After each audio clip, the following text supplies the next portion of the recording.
Why society fears the deep thinker. A philosophical reflection. Have you ever felt that the deeper you think, the lonelier you become?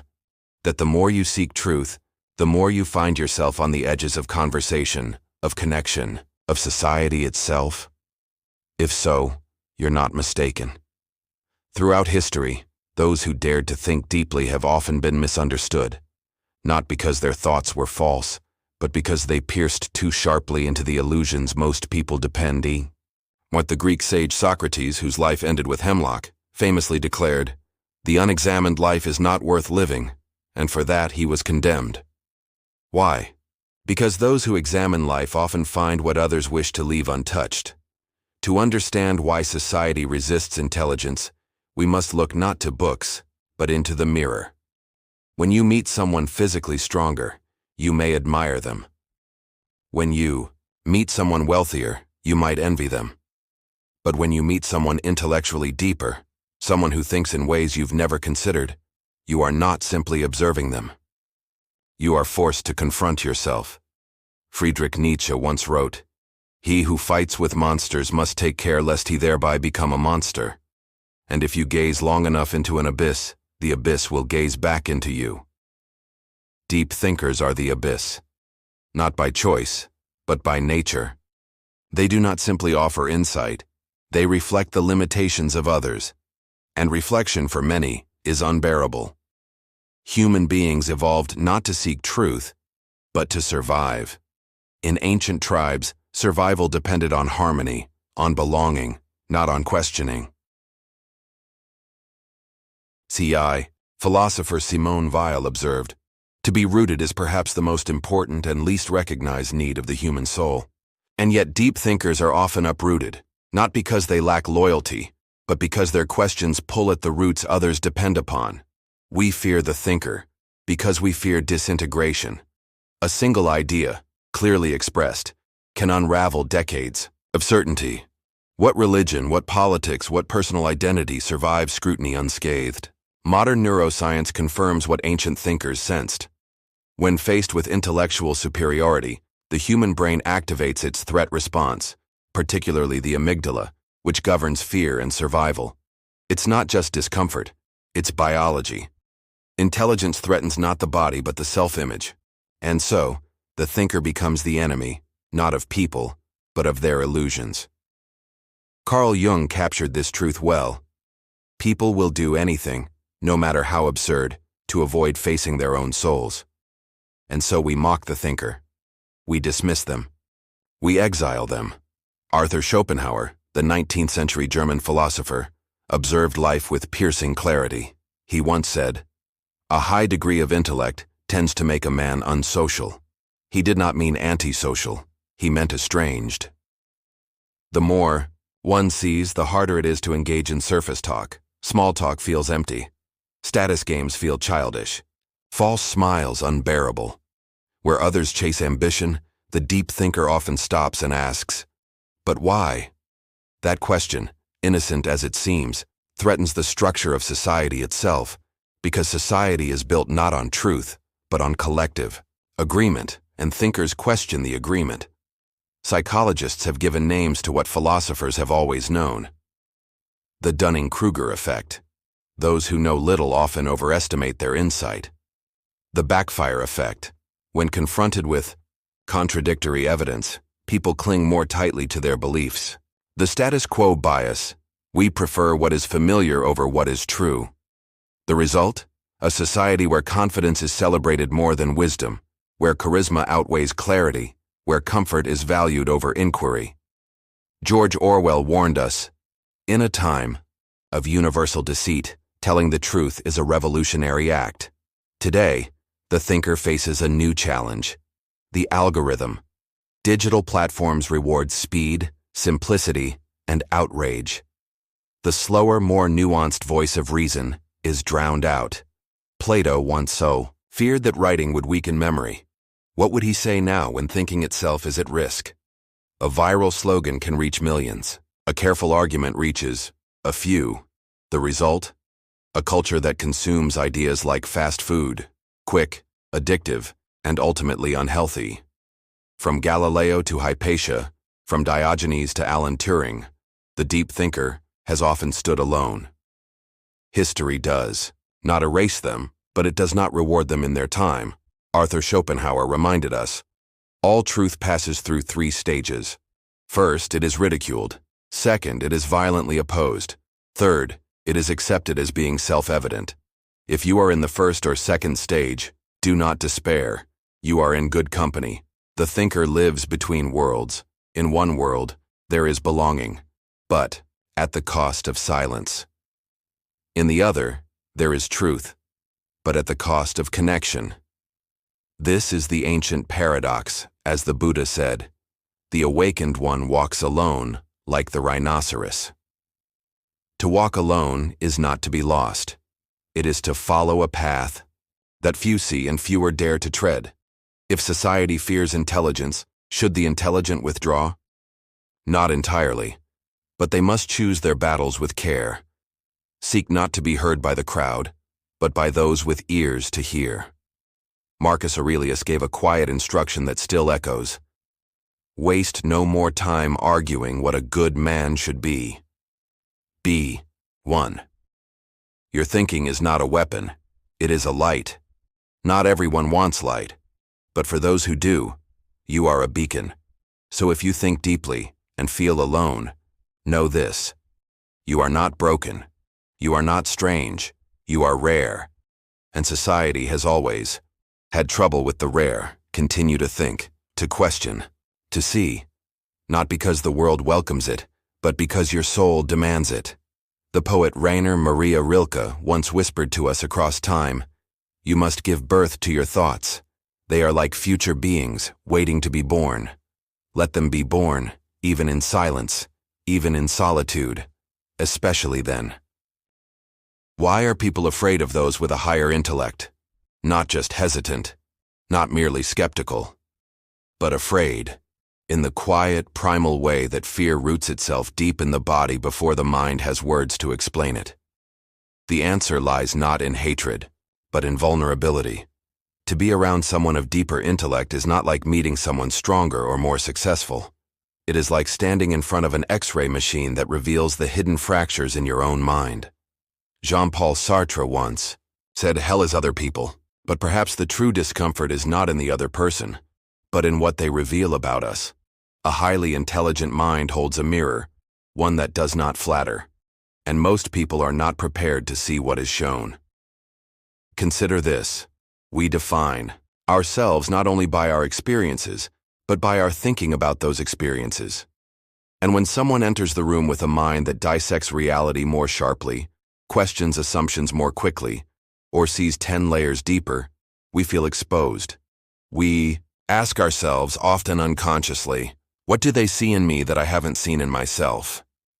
In the presence of higher intellect, one's inner scaffolding begins to shake. Hannah Arendt warned us, the most radical revolutionary will become a conservative the day after the revolution, because change, real change, requires courage. And the highly intelligent often suggest even silently that change is needed. They make people feel they are not ready, not smart enough, not honest enough, not enough. It is not arrogance that provokes fear. It is clarity, and clarity, in a fog-bound world, is terrifying. Most people do not want answers. They want reassurance, and the intellectual cannot give that, not without lying. This is why silence often greets the voice of insight, not because it is untrue, but because truth is invasive. It unravels the threads we have so carefully stitched into comfort. There is another fear, the fear of losing face. In social settings, hierarchy matters.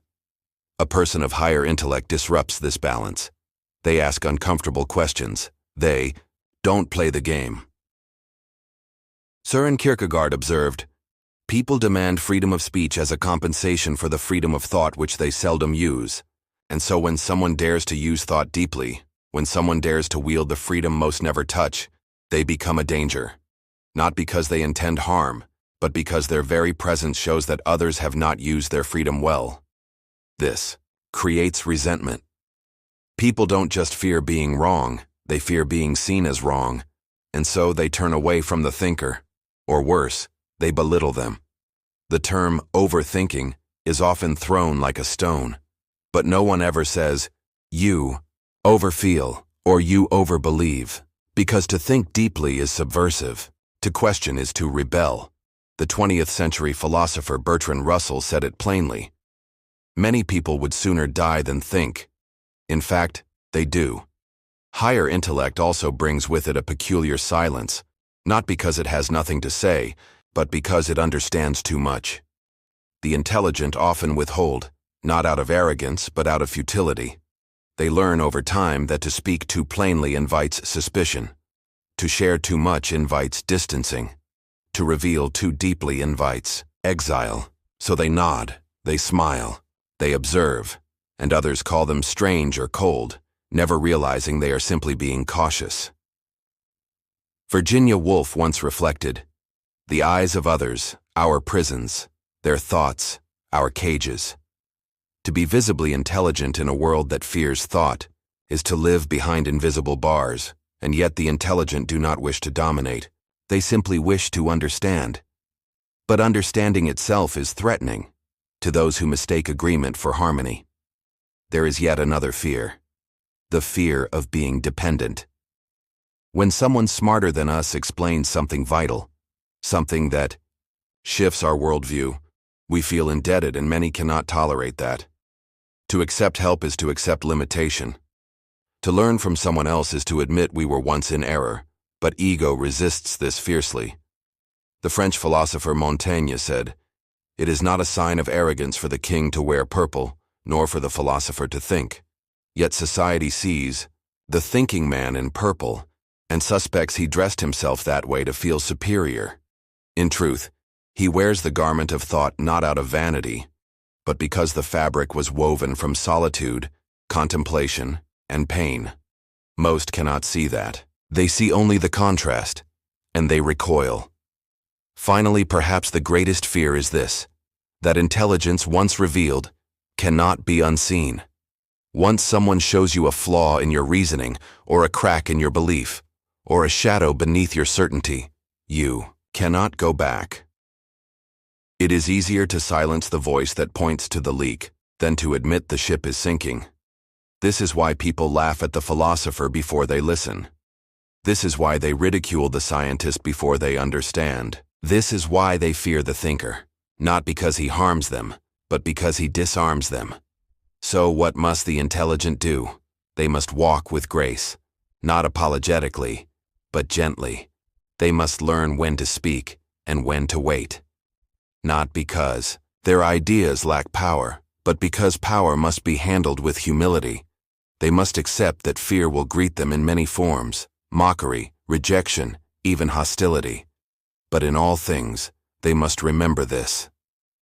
You have enemies? Good. That means you've stood up for something, sometime in your life. Winston Churchill. And what the thinker stands for is not ego, not superiority, not pride, but truth. And truth, like a river, will find its way, whether welcomed or not. So, if you think deeply and feel feared, it is not because you are wrong. It is because you are clear.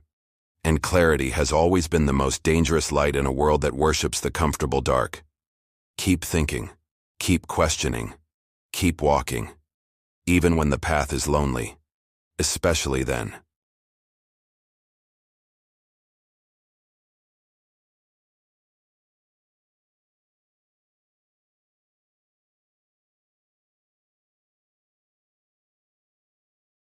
There is a quiet kind of suffering that visits the intelligent, not the suffering of ignorance, but the ache of being misunderstood, persistently, repeatedly, deeply. When your thoughts are met with glazed eyes, when your insights dissolve into silence, when the world prefers the echo over the voice, you begin to wonder, is it better to say less or to think less? But the path of the thinker is not one of retreat. It is one of right relation between mind and heart, solitude and society. To be deeply intelligent is not a license to withdraw, but a call to refine how you stay present. The Stoic philosopher Epictetus offered this advice. Seek not that Events should happen as you wish, but wish them to happen as they do, and you will go on well. The world may not understand you. That is not your task to fix. Your task is to understand yourself, with such clarity that misunderstanding cannot shake your foundation. Here is how you remain whole. Let depth be your quiet anchor. Not everything must be explained. Not every truth needs to be spoken in every room. Learn the art of discernment, when to offer depth and when to carry it gently within you. Confucius taught, "Silence is a true friend who never betrays." Your inner world need not be loud to be real. Hold it like a sacred object. Let it give you stability, not superiority. Tend to beauty in the small things. When the world feels hostile to intellect, turn to beauty. Walk in the woods. Watch how a tree grows without asking for applause. Let music remind you that understanding is not only logical, it is emotional. Fyodor Dostoevsky wrote, "Beauty will save the world, and it might just save you too, because beauty nourishes the soul when conversation fails it. Even if no one understands the depth of your thoughts, the stars do, and that's enough." Practice intellectual humility. There is a paradox in true intelligence. The more you know, the more you realize how little can be known. Socrates, perhaps the most misunderstood thinker in history, said, "I know that I know nothing." Hold your knowledge loosely, not because it is unimportant, but because knowledge is not the end. It is the doorway to wisdom. Speak not to impress, but to uplift. Ask more than you assert. Invite thought, rather than demand agreement. This humility will protect your wholeness. Find or create a circle of resonance. Even if society resists, there are always others like you. Seek them patiently. They may not be loud, they may not be near, but they are listening for a voice like yours, and if they don't come, build something anyway. Write, create. Think out loud in pages, videos, whispers to the universe. Marcus Aurelius reminded us, "The soul becomes dyed with the color of its thoughts." Let your thoughts color your world in beauty, and trust that resonance will eventually find its way back to you. Maintain a practice of stillness. The more misunderstood you are, the more tempting it is to shout louder, think faster, do more. But the soul of intelligence thrives in stillness. Meditate. Journal. Breathe deeply. As Blaise Pascal observed, all of humanity's problems stem from man's inability to sit quietly in a room alone. If you can find peace within yourself, then know, rejection can unseat you. You become unshakable, not because you're hardened, but because you're anchored. Love anyway. This is perhaps the hardest. When misunderstood, the heart closes. When dismissed, the ego tightens. When feared, we retreat, but remain open. To love others who don't understand you is the highest form of grace. It is also the greatest form of rebellion in a world that prizes pride over presence. Nietzsche once said, "The higher we soar, the smaller we appear to those who cannot fly." That may be true, but fly anyway, and look down not with disdain, but with compassion. The wise do not look down to feel superior. They look down to lift others up. Accept the solitude as sacred. There will be loneliness. Do not deny it, but do not fear it either. Solitude is not the absence of love. It is the space in which love matures. Rainer Maria Rilke wrote, "The point of life is to be defeated by greater and greater things." Let solitude defeat your need for validation. Let silence dissolve your craving for praise, and in that quiet you will hear something deeper, the voice of your own inner knowing. It will remind you, you are not broken. You are simply deep. Keep showing up. To think clearly in a fogged world is a gift. To remain kind while thinking clearly, that is mastery. Show up. Not to be seen, but to serve. Not to prove, but to offer. Let your words be seeds, not swords. Let your presence be a quiet invitation to depth, not a challenge to others' worth. And if others still misunderstand you, smile. You're not here to be understood by everyone. You're here to be true. So if your mind often feels like an ocean, In a world of puddles, if your words echo unanswered, if your eyes see too much and your heart feels even more, don't dim yourself. Just learn when to shine inward and when to shine through. And as the philosopher Seneca once said, "As is a tale, so is life. Not how long it is, but how good it is what matters." Let your life be a good one. Quiet, thoughtful, misunderstood, perhaps, but luminous, whole, and deeply, beautifully true.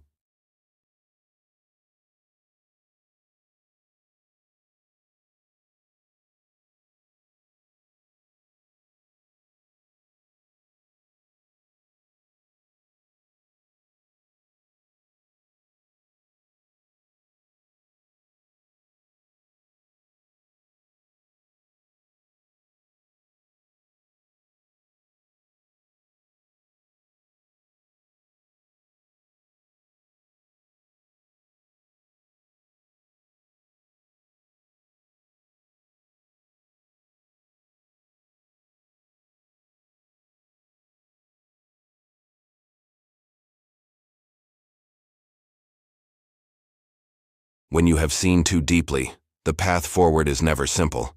Not because the world lacks opportunity, but because it often asks you to compromise who you are to seize it. But what if your future did not require compromise?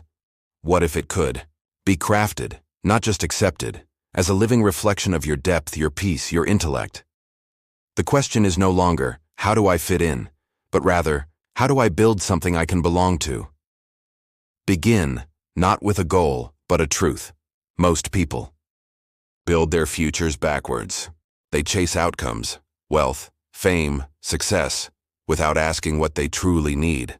The intelligent, however, must build from truth, from who they really are. Ask yourself, what nourishes me? What do I love doing when no one is watching? What values would I protect even if they cost me? As Carl Jung once said, the privilege of a lifetime is to become who you truly are. Do not build a future around what is popular. Build it around what is real. Master one thing: integrity. Intelligent minds are often pulled in many directions. You see possibilities others miss. You imagine, you analyze, you overthink. But if you do not anchor all that in integrity, your brilliance will scatter. Integrity is alignment between your thoughts, actions, and values.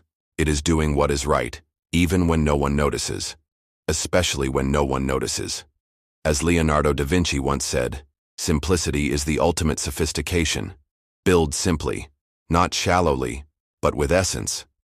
Let your work, your relationships, and your dreams arise from the same root. This makes you unshakable. Don't wait for permission. You may never be fully understood. You may never be invited into the rooms your mind deserves to be in, so create your own rooms.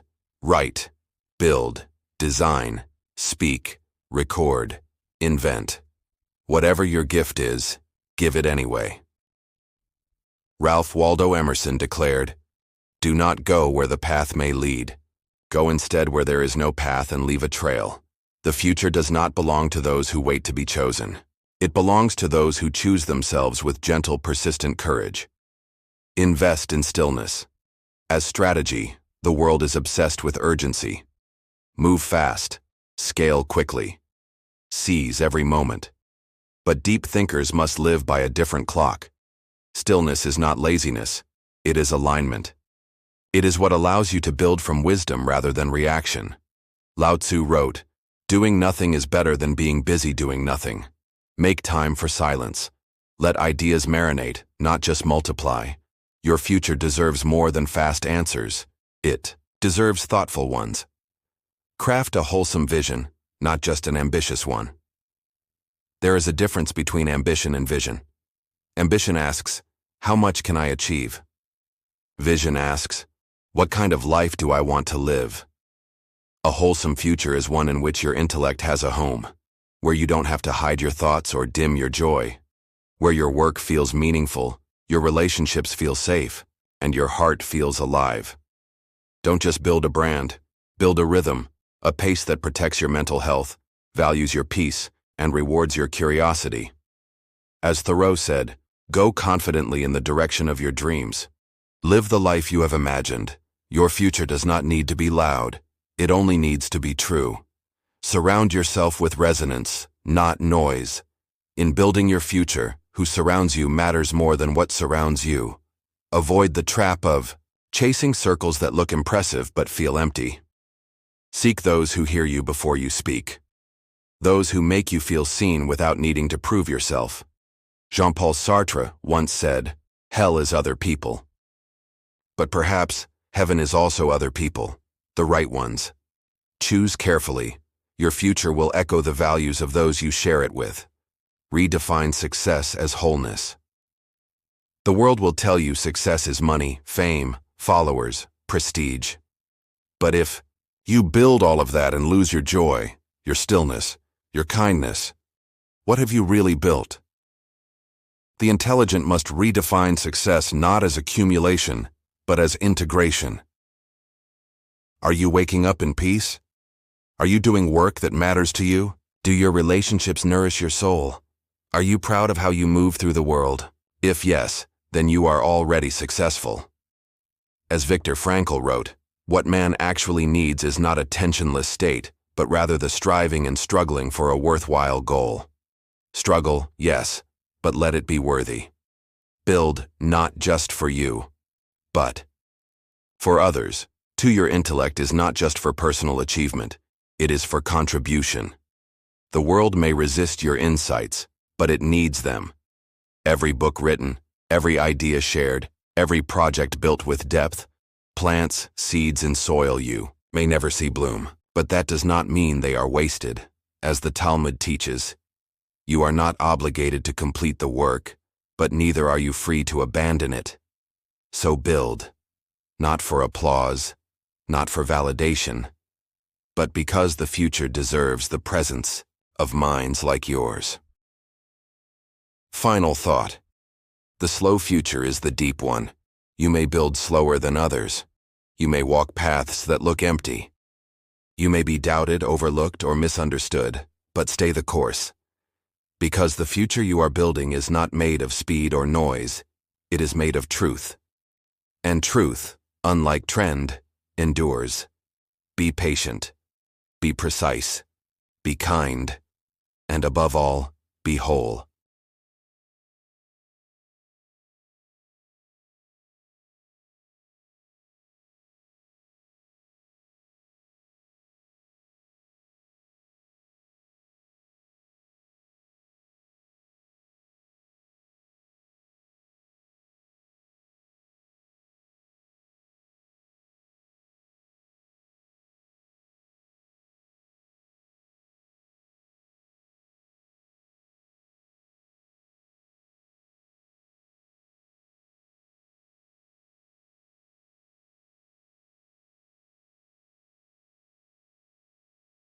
In a world tuned to the loud, the fast, and the fleeting, the deep thinker walks quietly, not out of fear, but out of reverence. Reverence for truth, for beauty beneath appearances, for silence between words, for meaning beyond motion. To think deeply is not merely to accumulate knowledge, it is to perceive the subtle, to question the assumed, to feel the invisible tension between what is and what could be. It is no wonder society resists this. The deep thinker sees what others have trained themselves to ignore: the illusion of certainty, the weight of unasked questions, the quiet compromises that shape modern life. And yet, if society fears you, misunderstands you, or isolates you for your intellect, let that not harden you, let it refine you. As the Stoic Emperor Marcus Aurelius wrote, the object of life is not to be on the side of the majority, but to escape finding oneself in the ranks of the insane. You were never meant to be universally accepted. You were meant to be aligned with yourself, with reason, with truth. History may forget the noise, but it remembers the thinkers, the solitary minds who questioned, imagined, and redefined the possible. And so, the path of the deep thinker is not easy, but it is necessary. Because for all its resistance, society eventually turns to those it once silenced. It is the philosopher, the scientist, the quiet artist, who restores meaning in times of chaos, who plants seeds of awakening in soil that once rejected it. So walk gently, but do not shrink. Think deeply, but speak when it matters. And most of all, trust that your mind, when fused with compassion, patience, and purpose, is not a curse. It is a torch, a light that may not always be welcomed, but will always be needed. Let others fear the flame. You were born to carry it.